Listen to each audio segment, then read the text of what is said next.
कश्मीर खां निकतल जमीयत उलमा इस्लाम जो अमन मार्च काफ़िलो डॉक्टर राशिद महमूद सुमरो जी अगवानी में मुख्तलिफ शहरन खां थींदो न्यू सईदाबाद पहुतो। शहरन समेत JUI जे सवें कारकुनन तरफां शानदार इस्तकबाल कयो वियो, जॾहिं त सिक्योरिटी इंतहाई सख्त कई वई हुई। इन मौके ते डॉक्टर राशिद महमूद सुमरो मीडिया सां ॻाल्हाईंदे चयो त असां अमन लाइ निकतल आहियूं। सिंध धाड़ेलनि चोरनि वागुनि जे हथनि में आहे। हिननि चयो त असां सिंध हुकूमत मां मुतमईन न आहियूं। अमन मार्च जो वॾो जलसो कराची अंदरि थींदो, जिते अवाम जो समुंड गॾु थियणो आहे। हिन चयो त सिंधु जा बंद कमज़ोर आहिनि, पर पाणी एतिरो न आहे जेतिरो अवाम खे परेशान कयो वियो आहे। पाणी ख़ैरनि सां गुज़री वेंदो। जंहिं बाद अमन मार्च काफ़िलो पंहिंजी मंज़िल तरफ़ रवानो थी वियो आहे। असां हिकु भेरो ॿीहर ॿुधाईंदो, कश्मीर खां निकतल जमीयत उलमा इस्लाम जो अमन मार्च काफ़िलो न्यू सईदाबाद पहुतो, जिते शानदार आजिया कई वई। तक़रीब खां पोइ इहो काफ़िलो पंहिंजी मंज़िल तरफ़ रवानो थी वियो आहे।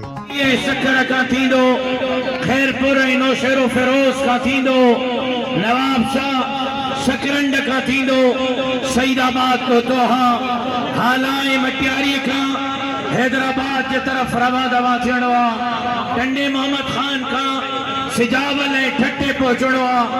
ऐं 18 तारीख़ खमीस के ॾींहुं लखे माण्हू कराची गॾु थींदा। वज़ीर आला हाउस जो घेरा कंदा। नाहल नालाइक करप्ट हुक्मरानन का सवाल कंदा त ना हलो नालाइको, अवाम के अमन ॾियो। अमन नथा ॾेई सघो त अवाम जी जान छॾियो। मां पुछण थो चाहियां, 18 तारीख़ खमीस जहिड़ी वज़ीर आला हाउस ते मां अकेलो हूंदुमि या सईदाबाद वारा मां सां गॾु हूंदा इंशाअल्लाह।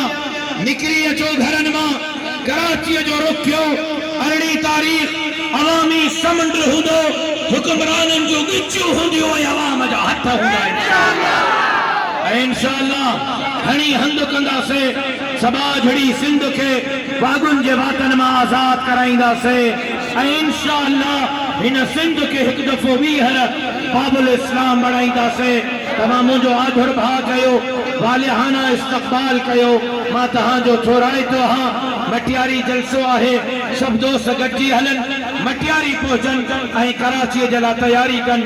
को बि कारकुन 18 तारीख़ घर न हुजे, गैरतमंद सिंधी घर न हुजे।